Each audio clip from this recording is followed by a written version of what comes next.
Seja muito bem-vindos ao canal Mesa de Debates. Eu me chamo Guilherme e vamos começar com mais uma entrevista.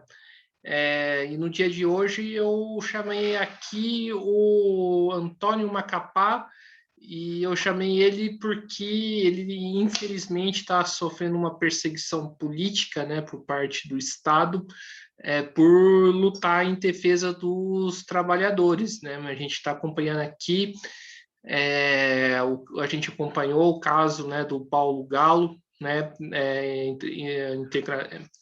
trabalhador do iFood, né, de aplicativo, que foi preso por queimar uma estátua de um genocida, né?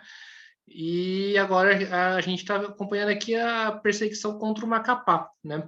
Então a gente, né, primeiramente, mesa de debate se coloca em solidariedade ao companheiro, né? E se coloca à disposição também, né, para a serviço dessa importante luta. Então, antes da gente começar, Macapá, por favor, se apresente. Obrigado, Guilherme, pelo espaço, né? Eu já estava devendo, já faz um certo tempo que você tem me convidado aí, né? E agora surgiu essa oportunidade aí para a gente poder tá conversando, né? O meu nome é Antônio Ferreira de Barros, batizado na fábrica, no chão de fábrica, como Macapá, né? Esse foi o batizado que a companheirada me deu na GM, né? Quando eu cheguei na GM para trabalhar em 2006, 2007, quando comecei minha atividade como metalúrgico na General Motors, né? E como tem muitos Antônio dentro da fábrica, as pessoas vão dando características para as pessoas, né? Ah, o que é o Antônio Ferreira de Barros? É o baianinho ali, né? Depois, não é baiano, é Macapá. É de Macapá, não é Nordeste, é Norte. E aí o pessoal falava assim, ó, é Macapazinho ali, né? Então ficou conhecido como Macapá. Eu entrei no Sindicato dos Metalúrgicos como diretor de base em 2009, concluí meu primeiro mandato como diretor de base em 2012. Em 2012, eu fui eleito presidente do sindicato, aqui de São José dos Campos e região, Sindicato dos Metalúrgicos, até 2015, né? Em 2015, eu fui reeleito presidente do sindicato, quando depois eu passei a sucessão da presidência para o companheiro Heller, né? E atualmente eu sou diretor do sindicato e também sou da coordenação da CSP com Lutas, né? Que é a nossa central sindical, tanto aqui do Vale do Paraíba, como também do estado de São Paulo. E, para além disso, eu sou militante do PSTU, né? Partido Socialista dos Trabalhadores Unificados. Então, primeiramente, Macapá, então vamos já começar a nossa entrevista aqui. Primeiramente, quero te perguntar o que está acontecendo, né? Por que o motivo dessa perseguição, né? Conta aí um pouco para gente. Então, Guilherme, assim, primeiro, existe hoje no país, né? Inclusive está no autos do processo, da parte que eu sou ouvido, né? E que eu falo claramente isso. Existe uma tentativa de criminalização dos movimentos sociais muito forte no nosso país, né? Isso não vem sendo de agora, mas já vem há bastante tempo ocorrendo, e ela vem se aprofundando, né? E ela vem se aprofundando, e como você falou aí, agora há pouco, o caso do Galo, né? Mas se você for ver, olhar um pouquinho mais para fora aí, né? Você vai ver que tem centenas de ativistas, de militantes políticos que vêm sendo perseguidos, que vêm sendo demitidos, que vêm sendo presos, né? Pelo país inteiro, e que a gente chama que é uma tentativa de tentar criminalizar os movimentos sociais, né? É uma tentativa de intimidar os movimentos sociais, é uma tentativa de tentar calar a nossa voz, é uma tentativa de tentar parar a nossa luta, né? Porque hoje nós estamos atravessando um momento de ter um governo autoritário no nosso país, que estão tentando acabar com as liberdades democráticas, o desemprego e a fome está aí batendo em milhões de trabalhadores, o aprofundamento das privatizações, a destruição da digamos assim, das leis trabalhistas, né? Agora acabou de ser votado, inclusive na Câmara, aí, um projeto de lei que permite que 25 de uma empresa possa ter trabalhadores sem direito a férias, sem direito a FGTS, sem direito a 13º, ou seja, é praticamente voltar o que é a escravidão, né? E, obviamente, que nesse processo todo existe resistência, sempre vai existir resistência do movimento social organizado, vai existir resistência dos trabalhadores, né? Nós temos um epicentro disso, por exemplo, Marielle, né? Marielle foi assassinada. A Marielle era uma prova disso, né? Que, para além da intimidação, eles conseguiram acabar com a vida da Marielle, né? Então, o que acontece exatamente é isso. Existe hoje esse movimento no nosso país, existe um setor do judiciário, né, que está na vanguarda disso, existe um setor dentro, inclusive, do próprio Ministério Público, que está na vanguarda de tentar criminalizar o conjunto dos movimentos sociais, né? Nesse meu caso, ele é bastante emblemático, né, porque, por exemplo, quando teve as manifestações de junho de 2013, a AGU ela entrou com uma ação civil pública para impedir o direito de manifestações, inclusive nas rodovias, né? Veja, nós estamos falando ainda de uma situação que era o governo da Dilma, porque a gente tem muito vindo o povo comentar que nós estamos passando por uma... O meu processo, ela ainda se dá no governo da Dilma Rousseff, porque quando tem as manifestações de junho de 2013, por exemplo, na nossa região aqui, se você pegar a Dutra, entre São Paulo e Rio de Janeiro, nós tivemos mais de 80 manifestações em uma noite na rodovia. Você vai lembrar aí a época que o movimento Passe Livre, os estudantes, quase todo dia faziam manifestações na Dutra. E naquela época, nós fomos intimados, né? Intimados dizendo, olha, vocês não podem fazer manifestações na General Motors, na rodovia, na margem da rodovia, e etc. e tal. Já tentando nos calar, tentando intimidar o movimento, né? Quando foi nas vésperas do Dia dos Pais de 2015, há exatamente 6 anos, isso é uma outra curiosidade desse processo, é que nós acabamos de ter agora, nessa semana, um aniversário de 6 anos. Veja, o juiz espera 6 anos do processo para baixar essa condenação. Observa, né? A General Motors promoveu uma demissão de cerca de 800 pais de família, na véspera do Dia dos Pais. E eu me lembro muito bem porque, para além de ter sido um Dia dos Pais muito complicado, né? A gente fez, por exemplo, uma assembleia no domingo do Dia dos Pais aqui no sindicato, em que nós tínhamos mais de 300 pais de família demitidos. No domingo do Dia dos Pais. Aqui dentro do sindicato, né? E as demissões, Guilherme, elas foram, assim, foram novas. Por quê? Porque foram as primeiras demissões na categoria metalúrgica através do WhatsApp. A gente, tradicionalmente, tinha as demissões que eram mandadas pelo telegrama, né? E foram as demissões que foram comunicadas pelo WhatsApp, né? Sem nenhum tipo de negociação com o sindicato. E, naquele momento, gerou uma repercussão muito grande, né? Uma comoção muito grande, porque, em pleno Dia dos Pais, uma empresa como a General Motors, de forma unilateral, toma uma decisão de colocar no olho da rua 800 pais de família, gerou uma revolta muito grande. E teve uma repercussão nacional, inclusive internacional, porque a General Motors não é qualquer empresa, é uma grande multinacional que está instalada no mundo inteiro, uma empresa norte-americana. A partir dali, nós iniciamos um processo de mobilização. Os trabalhadores iniciaram uma greve que começa na segunda-feira. Essa greve, ela se prolonga, e eu me lembro que quando foi exatamente no dia 14 de agosto, nós convocamos uma manifestação nacional. Essa manifestação nacional, ela contou com o apoio do conjunto das centrais sindicais nacionais, então nós tínhamos uma representação da CUT Nacional, da CTB, da CGTB, da CSP com Lutas, da Intersindical. Nessa manifestação, nós tivemos a presença, na época, do prefeito de São José dos Campos, que é do Carlinhos Almeida, estava presente nessa manifestação. Os vereadores da nossa cidade estavam presentes, tinha uma representação de parlamentares, e, mais importante, estavam lá os trabalhadores da General Motors reunidos e os familiares. Inclusive, se você for pegar o histórico dessa luta, você vai ver que tem... essa greve foi uma das greves poucas que tiveram na história da categoria metalúrgica, em que não só os metalúrgicos entram em luta, mas as famílias entram em luta.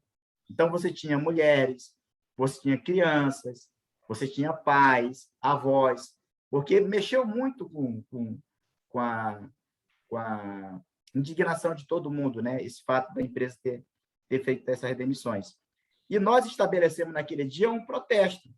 Nós tínhamos um objetivo. Qual que era o objetivo?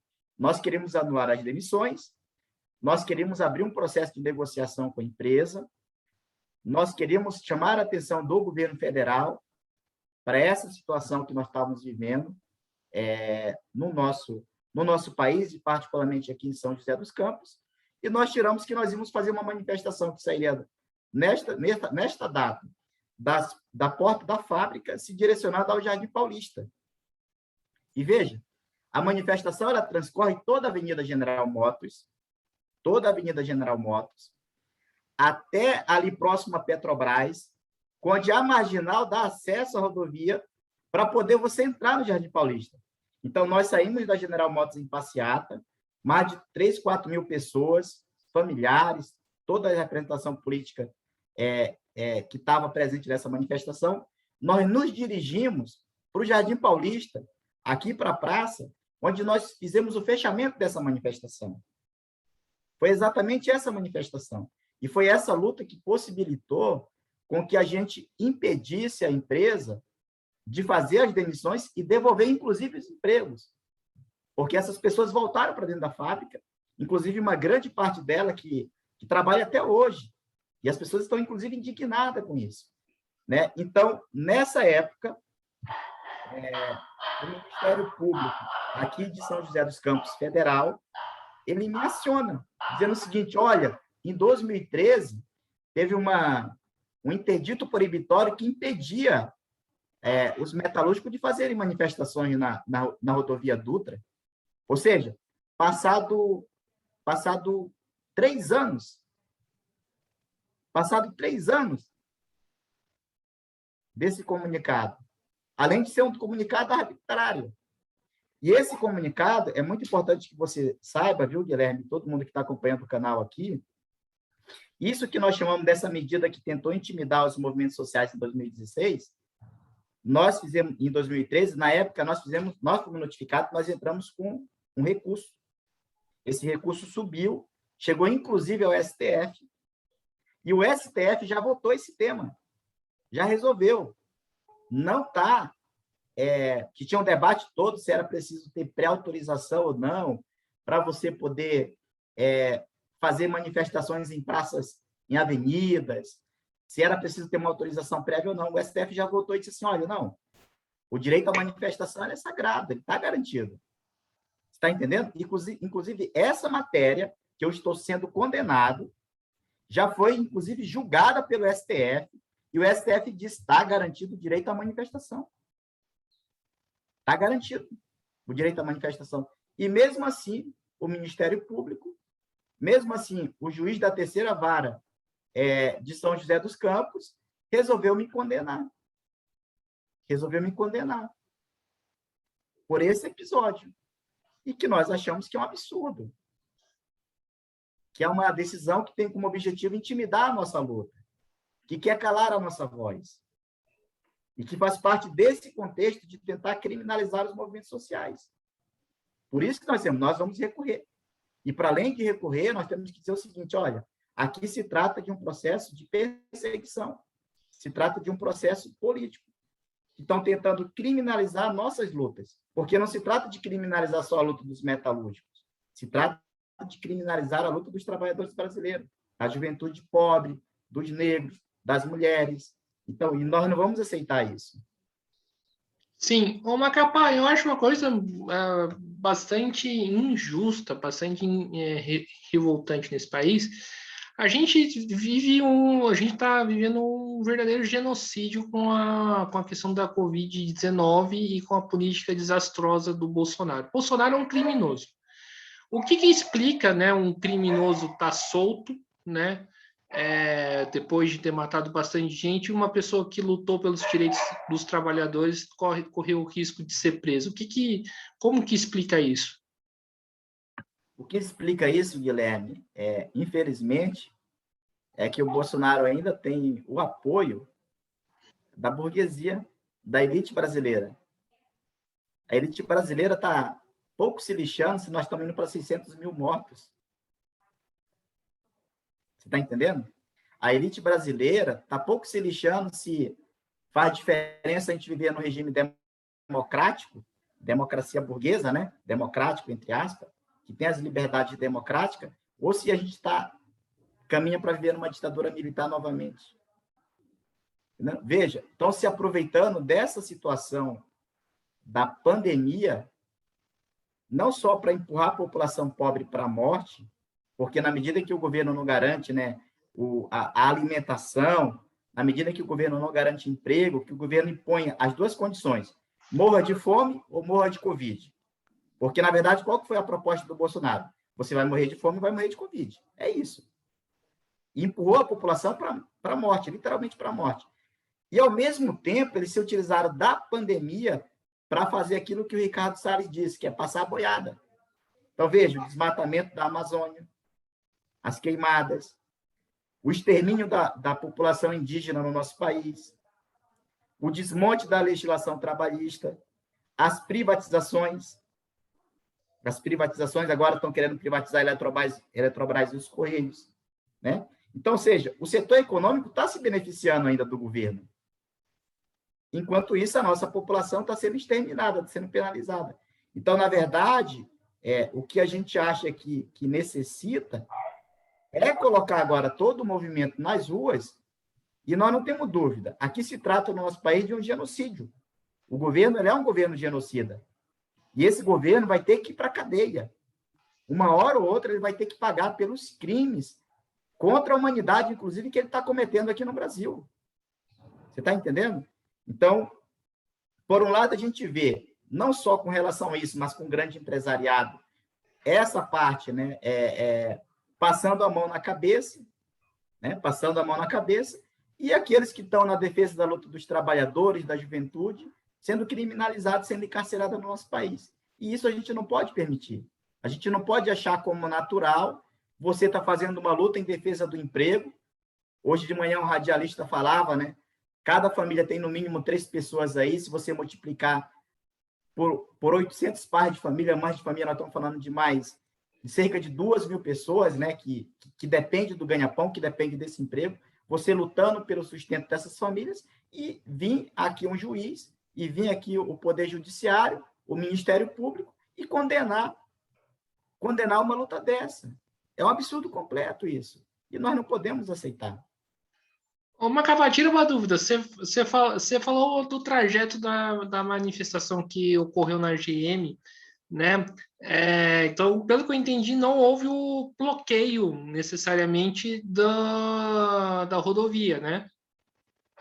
Isso. Essa manifestação, como eu falei, foi uma manifestação que teve caráter nacional, pela representação das centrais sindicais que estavam presentes, dos partidos que estavam presentes, dos parlamentares, o prefeito de São José estava presente. Essa manifestação percorreu toda a Avenida General Motors, passando pela Veibraz, chegando ali na frente da Petrobras, nós adentramos aquela pequena passada pela rodovia para adentrar o bairro Jardim Paulista. Veja, nós nem sequer nesse dia nós chegamos a ficar parados na rodovia. O acesso ao Jardim Paulista só tem aquele. E era uma manifestação, para você ter uma ideia, nesse dia, ô Guilherme, estava fazendo, acho que uns 30, 35 graus em São José, debaixo de um sol danado, um calor danado. Você está entendendo? E de uma hora para outra dizer que nós estamos sendo condenados por estar fazendo uma manifestação legítima é um absurdo completo e a gente não pode aceitar. A gente não pode encarar isso como normal. Nós não podemos aceitar com naturalidade isso. E por isso que nós vamos reverter, nós vamos pedir uma reunião com o presidente do Tribunal de Justiça do Estado de São Paulo, Justiça Federal. Nós vamos buscar discutir esse tema também com o Ministério Público, nós vamos buscar o Ministério Público. No dia de ontem, as centrais sindicais soltaram uma nota nacional em apoio em apoio à nossa luta contra a minha condenação, denunciando que se trata de uma perseguição política, e a partir de agora nós estamos retomando uma campanha, colocando na ordem do dia que nós não podemos aceitar. Porque, veja, essa já é a segunda condenação que eu sofro. Talvez você não tenha conhecimento, né? Mas, por exemplo, em 2015, nós tivemos uma greve na Eaton, e essa greve ficou muito famosa porque houve um aparato de repressão muito grande, eram mais de 18 viaturas da Polícia Militar, usaram helicóptero, eles arrebentaram, a Polícia Militar chegou e arrebentou os trabalhadores que estavam fazendo a manifestação na porta da fábrica. Eu quase fui morto, estrangulado. Isso passou, inclusive, na Rede Vanguarda, passou em rede nacional essas imagens. E o resultado disso, que essa truculência da PM, de quase nos matar, de arrebentar com os trabalhadores que estavam, naquele momento, fazendo uma luta legítima pelo aumento de salário, o resultado é que desse processo, eu que quase morri, fui condenado. Também aqui na justiça. Ou seja, então, está muito claro que o que, na verdade, eles querem é intimidar os metalúrgicos, é intimidar o processo de luta, de mobilização. Porque, veja, essa situação que a gente está vivendo hoje no nosso país, uma hora ou outra, Guilherme, pode ter certeza, o povo vai se levantar. Vai se levantar. Sem emprego, sem direito, sem serviço público e morrendo de fome, gente, na boa, isso aqui vai explodir. E o que eles estão tentando fazer é o quê? Tentar coibir. E coibir por onde? Pegando as lideranças. Você está entendendo? É isso que eles estão fazendo. E nós não vamos recuar. Eu falo, nós não vamos recuar, Guilherme. Nós não vamos dar nenhum passo atrás. Não vão intimidar a gente. Não vão calar a voz dos metalúrgicos aqui em São José e no Brasil. Não vamos calar. Nós vamos para cima. Certo. Ô, Macapá, que balanço que você faz aí da sua gestão na frente dos sindicatos metalúrgicos e o balanço do modo geral da atuação do sindicato? Que sentido que você fala? Cronológico? Não, um balanço, né, de lutas, o que o sindicato vem fazendo, né, tudo mais, um modo mais geral. Então, o sindicato nosso hoje, o Guilherme, você que acompanha, né, através do canal aí mais de perto, né, você vê que o sindicato, desde o início dessa pandemia, o sindicato ele teve como centro da sua política a defesa da vida dos trabalhadores e da população. Nós defendendo o direito ao isolamento social, nós cobrando do governo Bolsonaro a responsabilidade em assumir o sustento das famílias. Nós cobramos do governo Bolsonaro, inclusive, o sustento dos pequenos comerciantes, dos pequenos empresários, que precisaram do apoio do governo e não tiveram. Né? Nós chamamos a categoria metalúrgica a defender a sua vida, a lutar para garantir o isolamento social. Inclusive, nós chegamos a ter, no início da pandemia, mais de 90% da categoria em casa, fazendo isolamento social, recebendo seu salário, com seus direitos. Infelizmente, tanto o Bolsonaro não garantiu isso, como inclusive o Dória, que apesar de ter tido uma política diferenciada do governo Bolsonaro, nunca chegou e garantiu de fato ali o isolamento social a toda a população, né? É só você olhar o trem, metrô, as fábricas trabalhando normalmente, que a gente vai chegar a essa conclusão. Não estou me referindo aos serviços essenciais, que, obviamente, os serviços essenciais e os profissionais da indústria, inclusive, que são produtores, fabricadores de produtos numa pandemia, voltado para a área da saúde, tem que trabalhar a todo vapor. Nós não estamos nos referindo a isso, tá bom? Então, acho que o sindicato ele teve muita coragem, a diretoria do sindicato fez uma campanha belíssima para garantir essa situação para a categoria, essa reivindicação junto à população. Agora que nós estamos avançando na vacina, nós estamos retomando o processo de mobilização nas ruas, e nós achamos que o caminho passa por isso. É chegada a hora da gente derrubar o governo Bolsonaro, porque, na verdade, o grande debate que tem hoje é o seguinte: derruba o governo agora ou espera as eleições que vêm? Nós achamos que um governo que tem como objetivo exterminar sua população, que é o que o Bolsonaro tem feito, que vive flertando o tempo todo com ameaças golpistas, tem que ser derrubado agora. Inclusive, tem que ser colocado na cadeia. É um genocida. Então, eu acho que dentro dessa situação que nós estamos vivendo, os metalúrgicos têm tido um papel de vanguarda no Brasil.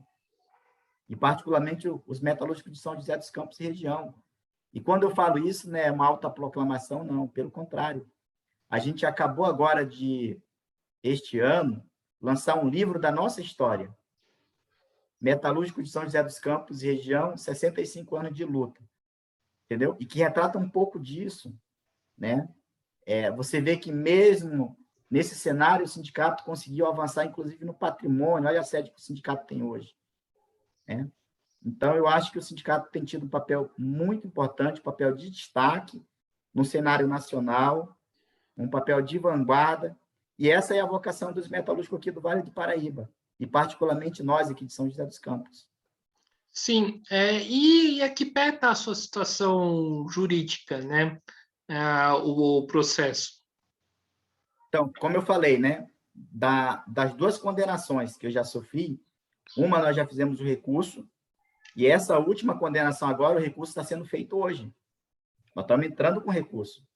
E, para além do recurso, nós estamos iniciando uma campanha política de denúncia dessa tentativa de criminalizar a minha pessoa, de tentar criminalizar os metalúrgicos de São José dos Campos e região, pedindo a anulação, porque é uma decisão, no nosso entendimento, arbitrário, abusiva, é uma decisão política, e isso nós não vamos aceitar. Então, nós estamos entrando com recurso já no dia de hoje, certo? Nós estamos entrando com recurso, e nós iniciamos, desde a semana passada, quando sai essa decisão, uma campanha pela anulação dessa condenação, que é absurda. Entendi, tá certo. E, ô Macapá, você falou um pouco do Sindicato dos Metalúrgicos de São José, ou até onde que eu tenho conhecimento, o Sindicato dos Metalúrgicos de São José, pelo menos eu considero como um dos que organiza a luta, um dos mais combativos, né, do Brasil, né? Na sua opinião, é curioso que um processo desse tenha caído nas costas de um integrante do sindicato, como do Sindicato dos Metalúrgicos de São José? Eu não acho que é curioso, não. Eu não acho. Nós somos da opinião que se trata de um processo político, se trata de uma perseguição, repito, uma tentativa de intimidar e de calar a nossa voz. Por tudo isso que os metalúrgicos aqui em São José representam, por tudo que os metalúrgicos de São José dos Campos e região representam no país para o movimento operário, para a classe trabalhadora brasileira. E por isso que nós vamos lutar até o último momento. Né? Então, eu queria aproveitar esse momento, Guilherme, para dizer assim, tenho recebido muitas mensagens de solidariedade da companheirada metalúrgica, das organizações sindicais, do movimento social, dos partidos de esquerda. Nós temos um entendimento de que se trata de uma medida que tem esse objetivo, e, por isso, a necessidade de uma ampla campanha pela anulação dessa condenação que é abusiva. Certo. E que entidades estão te apoiando? Veja, no dia de ontem,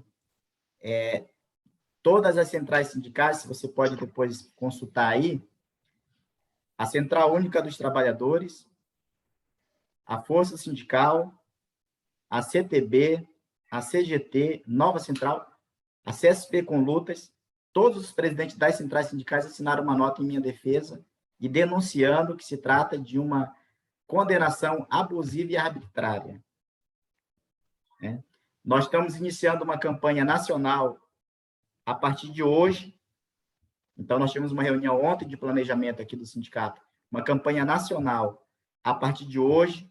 Nós já iniciamos, a partir de ontem, uma campanha internacional, porque também esse processo de criminalização ele vive um contexto internacional. Veja, por exemplo, na Argentina nós temos lideranças políticas que foram presas, que estão sendo processadas porque lutaram contra a reforma da Previdência, como é o caso de Sebastião Romero, do próprio Daniel Ruiz. Nós temos centenas de ativistas que fizeram manifestação recente agora no Chile contra o regime que mantinha a estrutura ainda da ditadura militar do Pinochet, que foram presos, que estão encarcerados. E no Brasil, você recentemente falou o caso do Galo, mas ele é só o que veio à tona porque foi na capital paulista. Mas quando a gente olha para a quantidade de pessoas que estão sendo presas, que estão sendo processadas, que estão sendo assassinadas, inclusive no campo, por fazendeiro, por jagunços, né? Então, existe, nesse contexto, uma tentativa de criminalizar os movimentos sociais. E por isso que, inclusive, internacionalmente, nós estamos fazendo essa campanha direcionada a anular essa condenação, a defesa da liberdade democrática, a defesa do direito de se organizar, a defesa do direito de protestar. E isso nós não podemos deixar com que tire da gente. Sim.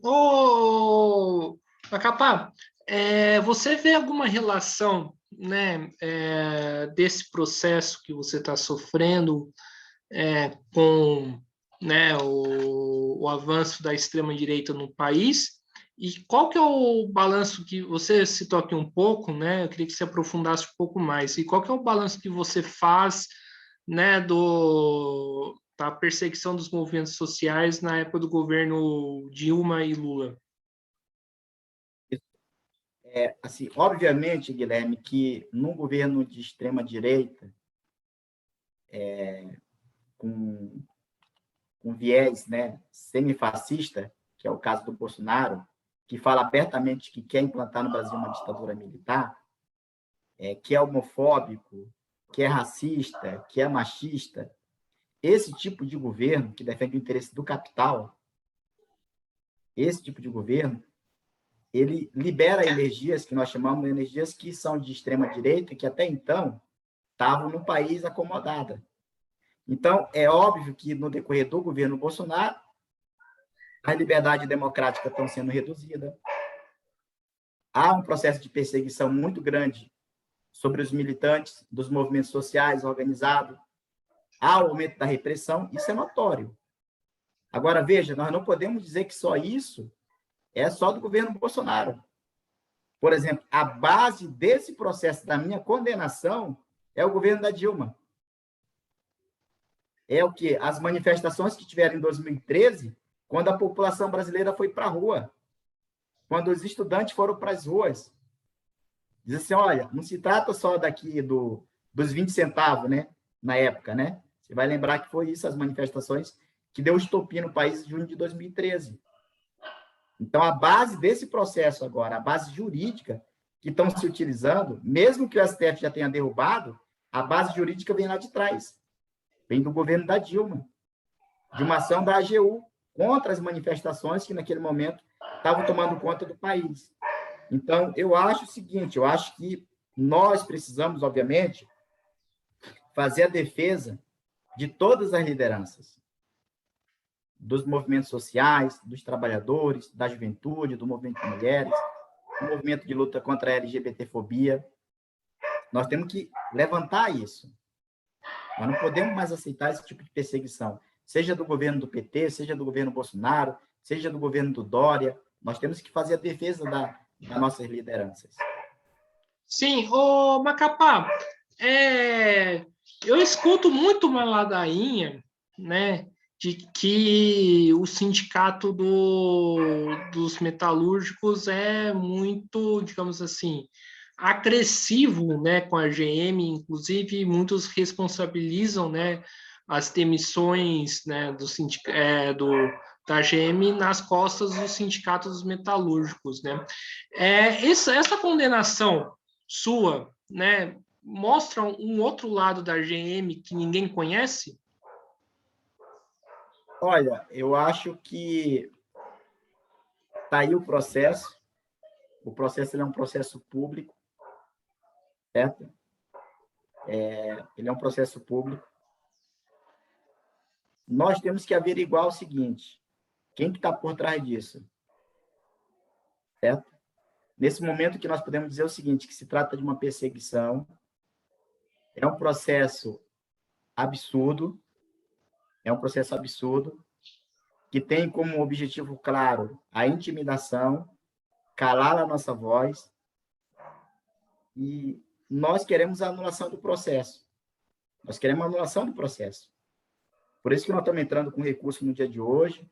Agora, aí já é uma pergunta, viu, que você pode muito bem ligar lá para o juiz, na terceira vara federal da Justiça de São José dos Campos, e pedir para que ele dê uma entrevista, para que ele se manifeste sobre esse processo. Porque até então, o que nós temos recebido de apoio é muito grande, está todo mundo bastante revoltado. Você está entendendo? Aí eu acho que já cabe a você, como entrevistador aqui do canal, procurar o juiz para que o juiz se manifeste em relação a esse processo. Sim, sim. E tem outros dirigentes dos sindicatos metalúrgicos que estão sofrendo algum tipo de processo também? Sim. Como eu falei para você, a gente já não é de hoje que vem tentando criminalizar a gente, né? Veja, essa condenação é a segunda condenação que eu sofro. É a segunda condenação. Mas você pega, por exemplo, o próprio companheiro Weller, né, que é o presidente do nosso sindicato, recentemente agora, a Gerdau tentou criminalizar o companheiro, porque ele deu uma entrevista numa rádio dizendo que a empresa tinha cortado o benefício dos trabalhadores, e é verdade, e que, inclusive, a empresa estava naquela operação lá, sendo investigada por envolvimento com corrupção. E a empresa entrou tentando processar o companheiro Weller. E o resultado disso foi o quê? Inclusive, o companheiro foi absolvido. Então, existe uma política sistemática de tentar criminalizar a luta dos metalúrgicos, né? Porque não se trata de ser agressivo ou não. O sindicato dos metalúrgicos ele faz o seu papel. Todas as ações que nós fazemos, elas são decididas de forma coletiva. E a gente tem orgulho de dizer que todas as ações da categoria metalúrgica são tomadas em assembleias. São os trabalhadores reunidos. Essa manifestação que nós fizemos há exatamente 6 anos e que possibilitou o retorno de 800 pais de famílias demitidos para a General Motors foi uma decisão coletiva. Foi uma decisão de assembleia. Você está entendendo? Então, não é só a diretoria do sindicato. O sindicato não faz nada sozinho. O sindicato só faz as suas ações na medida em que a categoria faz junto com o sindicato. A gente fala assim, o sindicato não é o prédio, o sindicato são os associados. É cada companheiro e companheira que está dentro do chão de fábrica. Isso que é o sindicato. Sim, então explica mais para o ouvinte que escuta a gente e que talvez não saiba. Então, a ação do sindicato, né, é uma ação decidida em conjunto com os trabalhadores? Exatamente, né? As ações do nosso sindicato, todas elas são pautadas pelo que nós chamamos de democracia operária. Quem decide são os trabalhadores. De que forma? Reunidos em assembleias, sempre. Sempre. Todas as greves que nós fazemos e fizemos até hoje são decididas dessa forma, de forma coletiva, pela maioria, pela ampla maioria. E aquilo que é decidido pelo conjunto é o que se aplica. E o sindicato, obviamente, segue aquilo que a categoria decide. Respeita a decisão que a categoria toma em assembleia. Às vezes até contra a opinião da diretoria do sindicato. Certo? Às vezes a categoria toma decisões que é contra a nossa opinião, mas a gente respeita. A gente respeita e acata. Sim. Mas sempre prevalece a democracia operária. Sim. E como que você avalia, né, o atual cenário nacional no ponto de vista dos ataques que estão vindo? Você citou aqui um pouco, queria que você aprofundasse mais. Isso. O que, na verdade, nós estamos vendo aí, para além do extermínio, né, e do genocídio que o governo brasileiro, Bolsonaro, tem feito com relação à população, nós estamos assistindo aí um avanço muito grande que o Ricardo Salles fala de passar a boiada, né? O ex-ministro do Meio Ambiente, ele falou, vamos aproveitar a pandemia, vamos aproveitar o foco na pandemia e vamos passar a boiada, vamos acabar com absolutamente tudo, vamos desmatar a Amazônia, privatizar, retirar direitos. É isso que está acontecendo. Por exemplo, veja, a conta de energia no nosso país está absurda. Qual que é a política do governo? Privatiza a Eletrobras. Veja, mais de 1 bilhão os Correios deu de lucro para o Estado. Qual que é a política do governo? Privatiza os Correios, passa para o capital. Capital, certo? Uma grande empresa, um grande grupo, vai lucrar, vai aumentar o preço das correspondências, vai demitir milhares de trabalhadores nos Correios, vão demitir milhares de trabalhadores nos Correios, e vão fechar diversas agências no país inteiro, certo? Veja, por exemplo, agora a questão que eu falei para você da medida dessa mini reforma trabalhista. Mal acabou de ser feita uma reforma trabalhista recentemente, que provou exatamente aquilo que nós dizíamos, que não é retirando direito que você vai garantir emprego, vai combater o desemprego, agora acaba de fazer uma que empurra o trabalhador literalmente para a escravidão, que é poder trabalhar sem proteção social. Quando eu falo proteção social, eu falo de previdência, sem 13º salário, sem FGTS, sem férias. Veja, o que é isso? Senão volta literalmente à escravidão. Veja, por exemplo, a questão do combustível. Só comentário. Né? Só comentário. Eu vi essa reforma, essa mini reforma trabalhista, achei um absurdo, cada coisa que estão propondo. Exatamente, né? Vamos agora para a questão do preço do combustível. O que justifica, num país como o Brasil, R$6 o litro da gasolina? Absolutamente nada. E aí você vê que existe um setor que diz assim, olha, qual que é o problema da Petrobras? O problema é que a Petrobras tem que ser privatizada para resolver o problema da alta dos combustíveis no nosso país. É exatamente o contrário. O preço do combustível hoje está caríssimo no nosso país, do diesel, da gasolina, do etanol, do gás de cozinha, porque a Petrobras está sendo privatizada.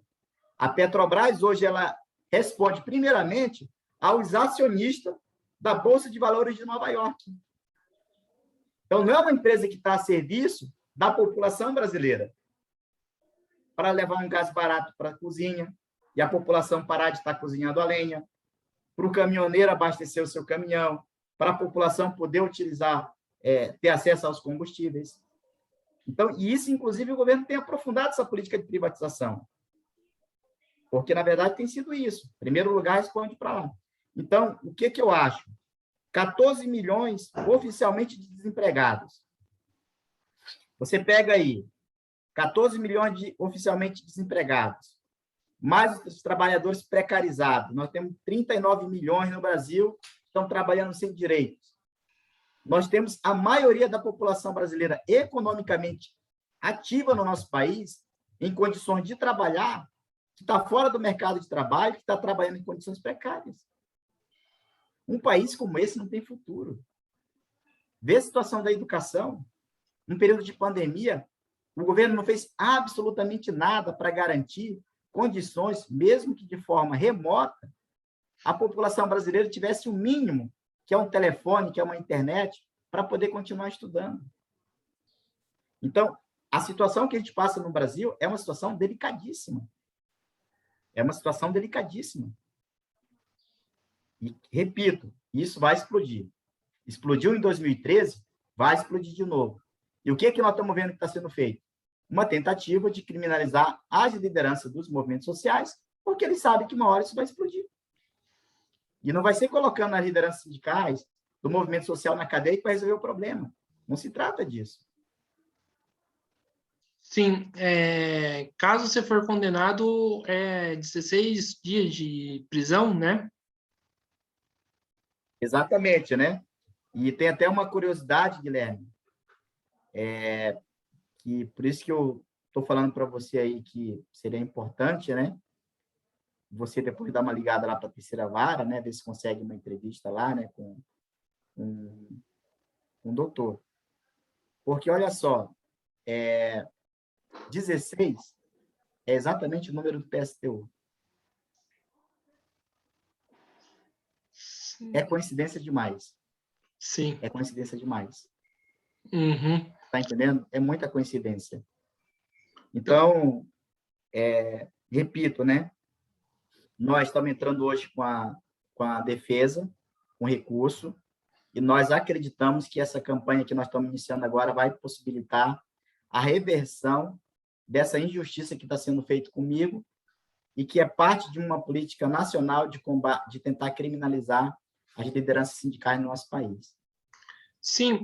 Ô, Macapá, você não enxerga, tipo, né, uma falta de sensibilidade, não sei se esse seria o termo mais correto, por parte desse juiz ao criminalizar essa luta, porque enquanto o juiz tem, né, seu alto salário, tem lá seus privilégios, está com uma situação né, com mais ou menos estável, os trabalhadores estão, né, tá ocorrendo um risco de ser desempregado. Né? Você vê uma falta de sensibilidade aí nesse sentido? Eu acho assim, olha, primeiro, o direito à manifestação e a liberdade de expressão ele tem que estar garantido, em primeiro lugar, certo? Então, isso é uma coisa que é um dos pilares das liberdades democráticas que nós temos no nosso país hoje, nós temos que defender isso. Essa é a primeira coisa. Segundo, essa manifestação que eu estou sendo condenado possibilitou o emprego de 800 pais de família. Entendeu? Essa manifestação aqui não foi uma manifestação feita só pelo sindicato, pela minha pessoa.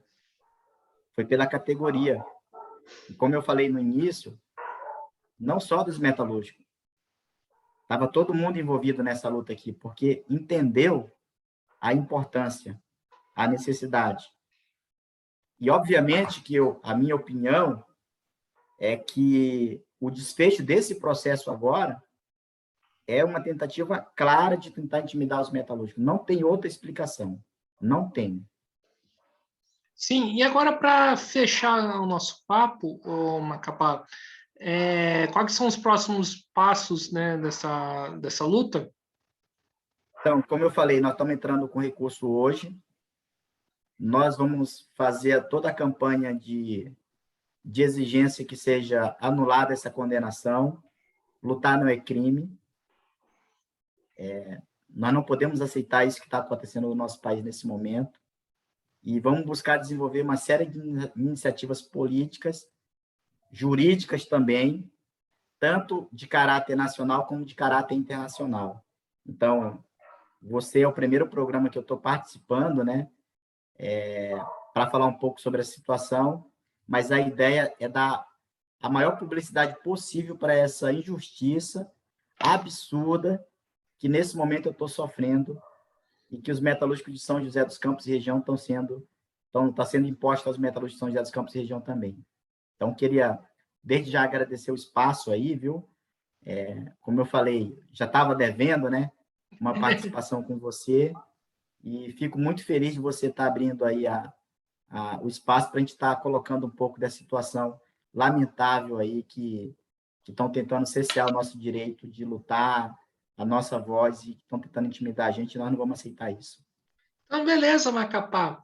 Né, estamos aqui encerrando mais um programa do canal Mesa de Debates. Eu quero agradecer, né, por você ter aceitado o convite. Né, espero que essa discussão, né, tenha contribuído aí para poder ajudar na sua luta, né, na luta contra a sua condenação, né, e passa aí o bastão para você, quiser dar uma mensagem, né, para o pessoal, né, que está nos assistindo, né, fazer umas considerações finais, fique à vontade. Muito obrigado, Guilherme, e obrigado por todas as mensagens que a gente tem recebido aí, né? das organizações e vamos junto nessa luta até o final. Então é isso aí, Macapá, mais uma vez agradecendo a você, né? Agradecendo a você que estiver nos assistindo. Peço para que se inscreva nesse vídeo, se inscreva no canal Podcast Mesa de Debates de Tudo Um Pouco. Compartilhe esse vídeo, né? O máximo que puder. Curta esse vídeo para o vídeo ter um alcance bastante importante. Isso, né, ajuda na luta, né, do companheiro aqui. Né, comentem, tirem suas dúvidas e tudo mais, né, deixem as suas mensagens para a gente dialogar. Compartilhe nas redes sociais, já falei, já curta a nossa página no Facebook, Mesa de Debates, e siga a gente no Instagram. Então é isso, pessoal.